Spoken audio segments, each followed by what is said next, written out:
Welcome back to a mental health break with Vincent A. Lanci. I'm Vincent A. Lanci, speaker, coach, and author of the book, Mr. Lanci Talks Mental Health. And I'm Debbie Lundberg of Presenting Powerfully. When I was 21 years old, I was the victim of a hit-and-run accident. After coming out of a coma and suffering from a traumatic brain injury, or you may know of as a TBI, I soon realized that it was time to put my mental health on a very high pedestal. This transformative experience has led me to create a podcast that is all things mental health. It has also led me to create my new book, Mr. Lanci Talks Mental Health. Would it add value to your life to hear mental health professionals and advocates share their authentic stories related to mental health? If you answered yes, you came to the right place. I want to start by congratulating you for making your mental health a priority.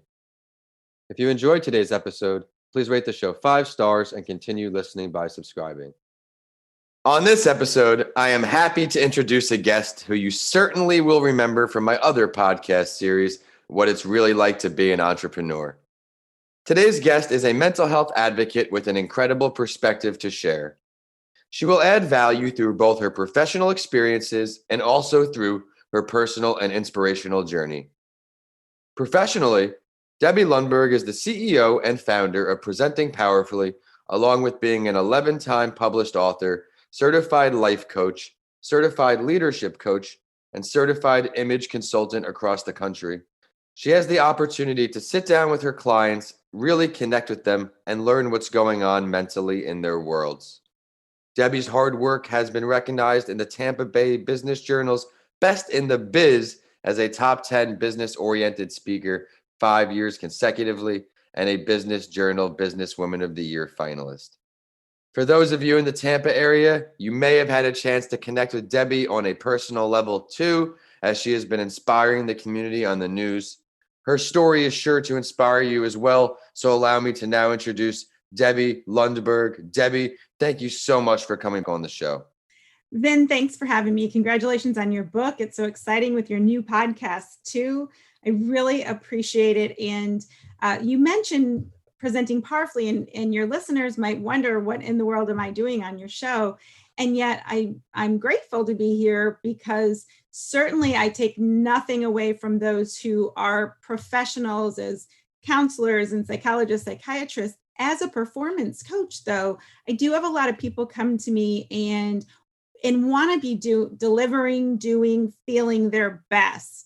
And when you talk about your best, it's not trying, it's not see what I can do. It's all about your capacity. And I am a big refer to other people who are experts in mental health if there is something beyond that. So I want to say that out of respect for everyone and your show and your listeners, certainly. But what I get to do is engage with people and thinking about how are they approaching habits in their life. And I do that through mindset. And I do something that I call fit mindedness, which is a little bit of a fun way to think about how are we talking to ourselves, not what we're even saying externally, which is what I do a lot on the business side, but how are we really thinking about who I am, what are my capabilities, and what are the goals that I have? And am I really holding myself accountable, or am I giving myself excuses?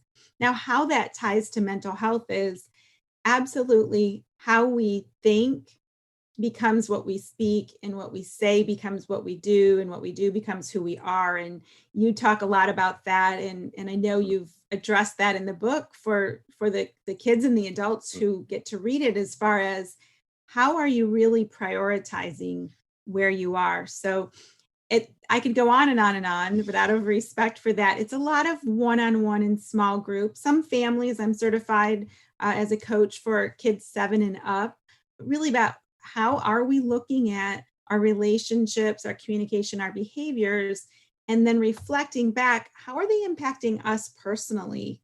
Mindset is everything. You're saying it perfectly. And when you have these one-on-one or group relationships with people, you're really getting to know them on a deeper level and what's going on in their head. If you're not feeling right upstairs, chances are you're not going to perform well. So I appreciate you sharing your role relating to mental health and that insight. Debbie, thank you.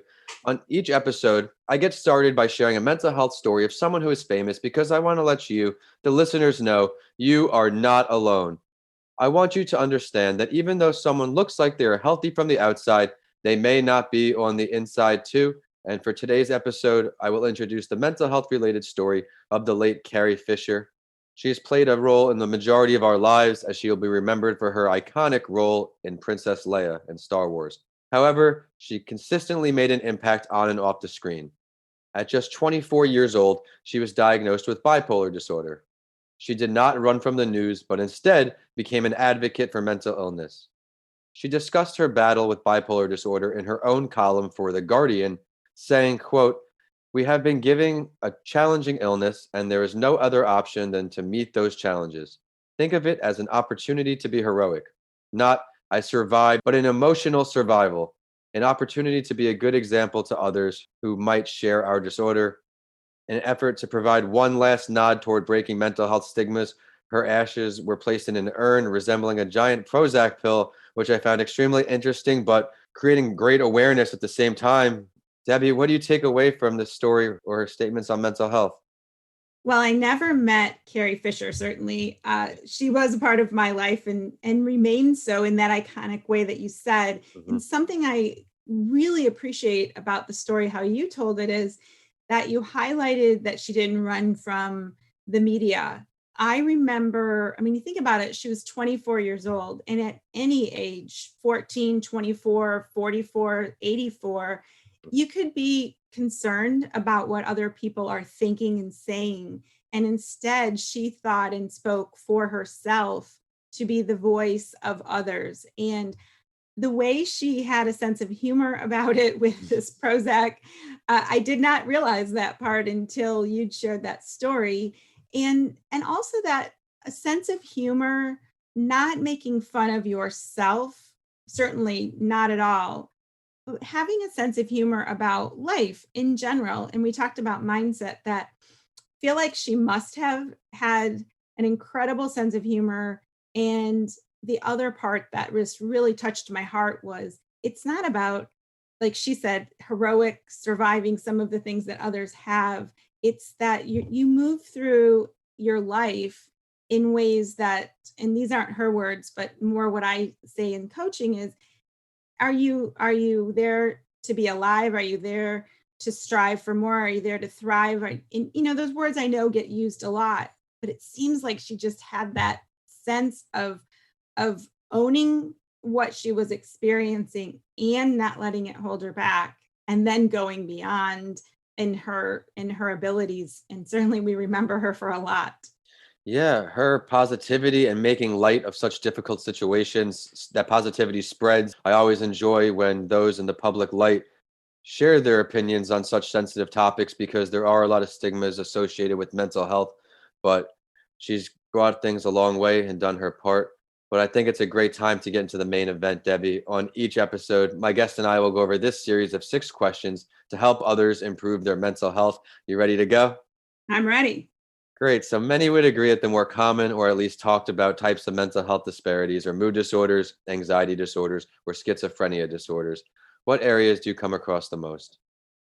Well, with clients who come to me, certainly, as I mentioned, if they have something that is really something to be diagnosed, then they're not talking with me, or they're working in conjunction with someone else. So what I find are sometimes, and I'll give you a couple of examples, are people who feel quote unquote off.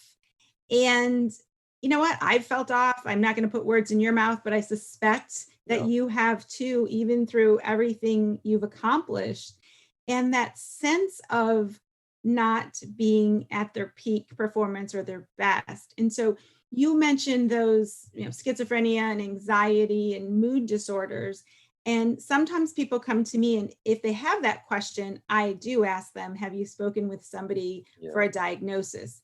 Now, if they've said, I'm not in that state, although I feel like I could achieve more. And then we look at defining more. So sometimes I feel like I appreciate this could sound critical. I feel like there's a lot of people saying they're depressed, or we use those words very lightly. Hmm. And my goal is to be very respectful of that there are serious conditions and everyone is different, so that I'm really mindful of saying, when you use that word, what does that mean? Is it a diagnosis or is it a feeling? And so again, a lot of it is about what are the habits, what's happening. And if a change in habit and a change in focus isn't enough, then absolutely there are other opportunities. And something that changed, I'd say fairly recently, because it's in the last couple of years, is I get the privilege, and I really do feel like it is, of working with some psychiatrists and psychologists when their patient agrees to allow us to share information. And that has been a very interesting dynamic of, stay in your lane and yet allow that to come together for, in my case, a client, in their case, a patient. Well, I think that's an incredible partnership because it probably allows you to do a better job at what you do if you know all the underlying factors. But granted, you have to respect people's privacy if they don't want to. But you made a great point of how things are loosely thrown around. Depressed. This. It is normal to have a bad day and be sad. To be happy and sad, it goes up and down. But I do agree, and I don't know how to stop that. But it's a great point. Well, in something, thank you. Something you can say to somebody is, certainly smile, be sincere. And then I say to someone, "When you say that, is that an expression? Is that a mood?" And you mentioned mood disorder, but I say, "Is that your mood?" And perhaps I'm using the word incorrectly, but I'll say, "Is that your mood or a state of mind, or do you really feel that way?" And a lot of times people say, "Oh no, I just mean it's been a bad day." One of the things I get concerned about is that because we use those words very regularly, is that we're not necessarily picking up and not inserting ourselves, because you and I get excited and we want to connect with people. But that line between inserting yourself because you care and inserting yourself where it feels like you're judging. And I don't want to ever have someone feel like I'm judging. When I ask that question, I really do want to know, because we read far too many stories or hear stories where someone missed a sign. And I admit that has heightened my ear to the words people use. Yeah, those are great examples. Thank you for sharing that. But when did you first decide that taking a stance on mental health advocacy or a career relating to mental health was going to be the right path for you? Well, I was interested in education and learning, and coming from a business background, coaching was something that at the time when I became certified in coaching sounded a little bit woo woo. I admit it. Some people thought, "Oh, a life coach, what in the world is that?" And until I got into it, Vin, I didn't realize how many people would share so many personal perspectives. And so I've connected with people. I enjoy it. I certainly appreciate the confidentiality that people trust me with. I dare say that I ended up in this less as a direct line to being an advocate, certainly, and more that it evolved. And then I started getting asked to be on boards or speak with for organizations about positive outlook, mindset, that fit mindedness, and it evolved. Yeah, it certainly has evolved because as time progresses, there wasn't always mental health awareness or even conversations about it. But now you seem to be trying to get a little more involved in that, getting the doctors involved. What got you to think to do that? Because that's such a great idea. Maybe let's try to bring everybody together and find out what's going on. I owe the credit to a client of mine who asked me about it years ago. And I said, "That is your decision and the decision of your professional." And it was a psychologist at the time. And then I ended up having a psychiatrist as a client from a business perspective. And she shared with me how those things had changed. So it goes to that building trust, having somebody ask. I wish I could tell you that I had this Yeah. great idea, but it really is because, to your point, a lot of people didn't talk about mental health, mental wellness, well being. mindset, and having two clients bring it together at a very similar time made me think about it more. Now, I've mentioned it to clients and they've said, no, thank you. And I've mentioned it to clients and they said, oh, that's great. So Mhm. it just depends on where they want to go. I also have clients who say, I would like to keep it very separate. Perhaps Mhm. they're in recovery from drugs or alcohol. Right. And they said, I would like to work with you on these things in my life that are different because I do have a support. So there's a respect there, but it wasn't my idea, but I'm grateful that a couple of people shared it with me.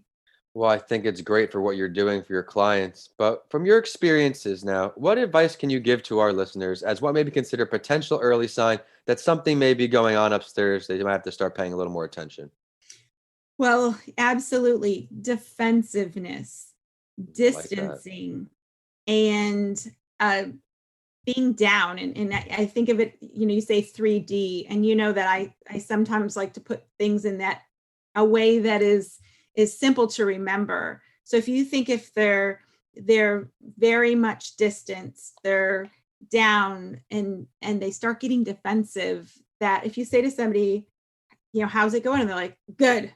Or you reach out to them repeatedly. I have a couple of friends who I use the expression they go dark, and it makes me concerned. And instead of being frustrated with someone, so if you're listening and you think of your friend, you're like, oh, I can't rely on them. That lack of reliability may not be them being inconsiderate. It may be that they are challenged or struggling with something else. And in my I'm included in this. Years ago, I used to think, oh, that person's just not reliable, or I don't want to make plans with him or her. And now I think about, are you a good wingman? I was asked for our base locally years ago to do a talk about being a good wingman with in regards to some of these topics that you've brought to light. And part of it is not just accepting fine. So number one, think of those D's as defensive, distant, down, but then also think, I don't want to just accept fine. And we don't want to badger someone at all, Vin. But when someone says, oh, I'm okay, I'm fine, I'm fine, I'm fine, then say, hey, what's fine looking like for you today? Or what's fine feel like? Have a little lightness to it. We certainly don't want people to feel that they're under a microscope or in that judgment I mentioned. Hmm. But the number of times I've said to somebody, hey, I've heard you say fine. And what does that look like and feel like to you right now? And they'll say, oh, I didn't get a deal. Okay. So they're saying it's not great. But I've had other people say to me, I'm struggling. And if I didn't ask them, would they have said it? And I don't want any of your listeners to feel burdened. It's not your responsibility to figure everyone out. Right. If, though, they're in your family or your circle or your friends or your company, it's worth asking one or two more questions, please. Yeah, you make a great point. And as I have a friend, Tony Alexander, out in Houston, he has this saying, check up from the neck up. His close friends, he does a checkup from the neck up to make sure they're okay, because you make a great point. Everybody is different. Some people go dark and they want some alone time, more introverted than others. But being a supportive friend, you know your friend's best is what I think you're alluding to, not being pushy, but being a good friend. Exactly. Yeah, but from your experiences as well, Debbie, maybe personally and professionally, if you could pick three, and I say just three because I want the three most important things our listeners can do on either a short term or daily basis to improve their mental health, what can you offer? Three things, Vin. Number one would be sleep.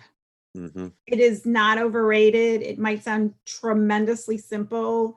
If you check in on your sleep and allow yourself to rest, that is a good place for your brain to do that connecting. And I'm certainly not the expert in sleep. I will tell you though that I end up talking a lot with clients. So sleep. Number two is gratitude. Hmm. And so be appreciative for what you have, not in a way that you feel that you have to go out and thank the world. But if you record gratitude verbally, written, and you do that during your day, you will give yourself a base where you do realize what you have. And then that third is be absolutely positively addicted to the truth. And Yes. that means don't lie to yourself, your doctors, your spouse, your anybody. And that that might seem like a strange one, Mhm. but we often tell ourselves it's okay, or this is normal, or even I can't afford to get attention. And the reality is, if you did those three things, if you focus on your sleep, focus on gratitude, and do not lie to yourself or others when they ask you how you are, then if you do get to a point where talking with somebody casually, talking with somebody professionally, or somewhere in between, it won't be as big of a surprise to yourself or others. And that way you're closer to being really checked in. And I say you want to be your own health advocate, and that includes mental health. Yeah, everything you said is so amazing. Those are all actually in my new book, Mr. Lanci Talks Mental Health. Sleep is my big thing, whether it's napping and sleeping. Me personally, I run on 8 hours of sleep at night.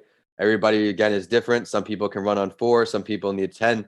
But sleep, you have to let your mental health and your physical health get back to that baseline. You need to reset because no one is Superman, and practicing genuine gratitude, appreciating what you do have, not what you don't have, not playing the victim card of wish I had more of this or that, just appreciating. So I love those. But if I had to ask you, what's your number one go-to, Debbie? What works best for you? For me, it is gratitude. Mhm.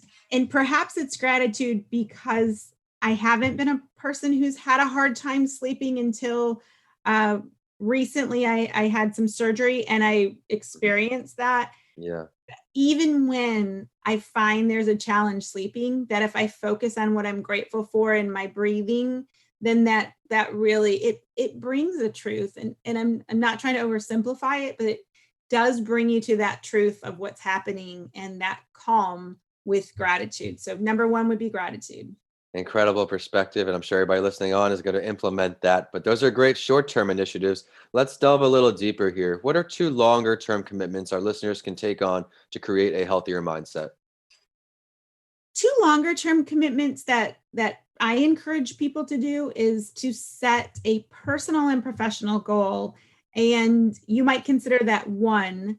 And so I could give you another one, but if you set a personal and professional goal long term, then you can look at 6 months, 1 year, 2 years. Some people do 3, 5, 10. The reason that it's important to separate them for our good mindset and our good mental health is you are an entire person.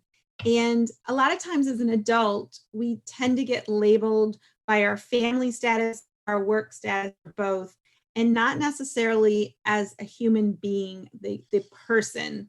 And so if you have a long-term goal of over the next year running at a 6-minute mile, I don't know, and then you have a professional goal of achieving a certain certification, those goals are separate, and yet you can run them parallel, that you can celebrate together. And so if you allow me a second, if we consider that Oh, one, the you're second, good. Keep going. Yeah, okay, yeah. the second long term would be to set up celebration points and recognition. And in that celebration, I don't simply mean, a cake and some balloons.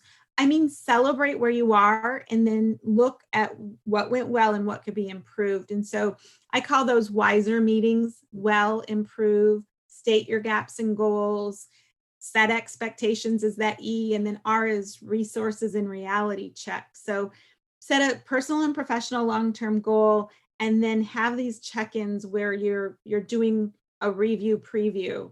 And I'll tell you what, that will serve you really well long term. Yes, I love the review preview. When you tune into Debbie's podcast after this, she does that with each guest on the episode. But you also made another great point of being supportive of yourself. You have to do things that you enjoy and appreciate because life does move too fast. You have to be kind on yourself as well as being supportive of others. But Debbie, you've delivered a great episode so far. I'm interested about this answer. What ways do you plan on raising awareness for the importance of mental health in the future? Well, the importance of mental health in the future, it's your timing is unbelievable. And you and I haven't talked about this. I was really fortunate to get selected to deliver a TED Talk. And I just did. and I will promote it, not solely to promote my business, and I'm not attempting to sound altruistic. Of course, it's wonderful. It's an incredible accomplishment, of course. Thank Yes. you. In that, I talk about what I call who cares. And a lot of us live our lives thinking, who cares about our experiences, our challenges? And yet, if you become the leader who cares, then you focus on communication, appreciation, reciprocation, and expectations.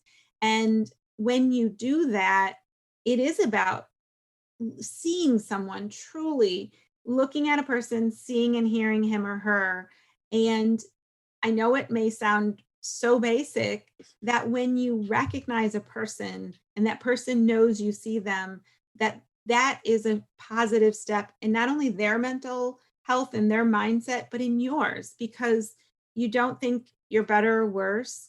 I just really encourage people that instead of attempting to be right, you attempt and provide and do your best.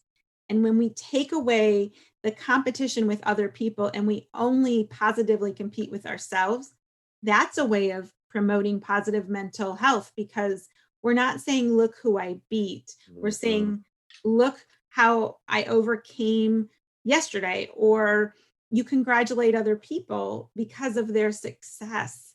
And so I continue to promote it by each day I do a tip, which includes a video to encourage.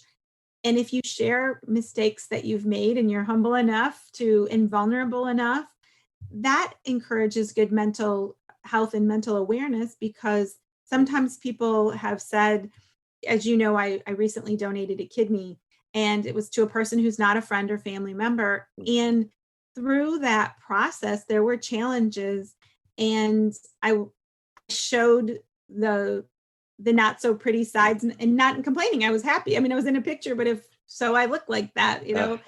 And I think that's the other part. I'm probably going a little long on this, that make sure we're not attempting like everything's perfect. You said it earlier. It's okay to have a bad day. You don't have to tell everybody. I get that. But was it really that bad that you wanted to blow up social media because somebody didn't do something perfectly? I don't know. So just take a check in and say, is this really worth ruining somebody's day or life? Could I just handle it in another way? It's perspective. Incredible advice in this trapped world of the social media where people are looking those ways. So thank you for sharing that. But Debbie, thank you so much for coming on today. You're a great example of why I have advocates and doctors on the show. Your advice was incredible. I personally enjoyed the 3Ds, how you put it like that. I loved how, and your last question for raising awareness, just, it stuck with me deep, Debbie. So thank you for that. And You're it is welcome. time for the last word. And I also do this in my other podcast, What It's Really Like to Be an Entrepreneur, because I want our listeners to really get to know the guests I bring on. Is there something you would like to share with everybody listening that we did not get to touch on yet today? Yes, that remember, what you do for a living is absolutely important, and those milestones are wonderful. It's true, though, that who you are and how you behave as a human being, as a whole person, is now and always will be more important than any accomplishment in work. So look at yourself as a whole person, respect that, and do the same for others. Another great piece of advice. Would you now please take the time to share your professional social media, your website, ways for our listeners to follow your endeavors or request your services? Yes, on almost all social media, I am at Debbie Lundberg, and Lundberg is Lundberg. And then on Facebook, on my business page where I post those videos, that is Presenting Powerfully by Debbie Lundberg. So pretty much everywhere. And kind enough to mention the Business of Life Masterclass podcast, which I co-host with Barb Zant, who really deserves a lot of the credit for getting us on every single platform ever. Anybody who wants to listen to that, 18 minutes or less, good inspiration. So thank you. Yeah, and you could also check out the episode I had the privilege of being on my website under the features section. And it is now social media time for the show, and we're on whichever platform you like to use. On LinkedIn, we're at A Mental Health Break with Vincent A. Lanci. On Instagram and Facebook is at A Mental Health Break. And Twitter is Podcasts by Lanci, so you have updates from this show and what it's really like to be an entrepreneur. Of course, my handles are at Vincent A. Lanci on all social media and YouTube, and my website is vincentalanci.com. If you check out my books, DM me. I would love to hear from all of you. We have Mr. Lanci Talks Mental Health, Left for Dead, A Story of Redemption, and How to Transform Your Mindset When the Norm is Changed, all on my website now. If you enjoyed today's episode, please continue listening and rate A Mental Health Break with Vincent A. Lanci 5 stars. I work hard to find value delivering guests each episode, and thanks for listening. I'll see you on the next episode of A Mental Health Break with Vincent A. Lanci.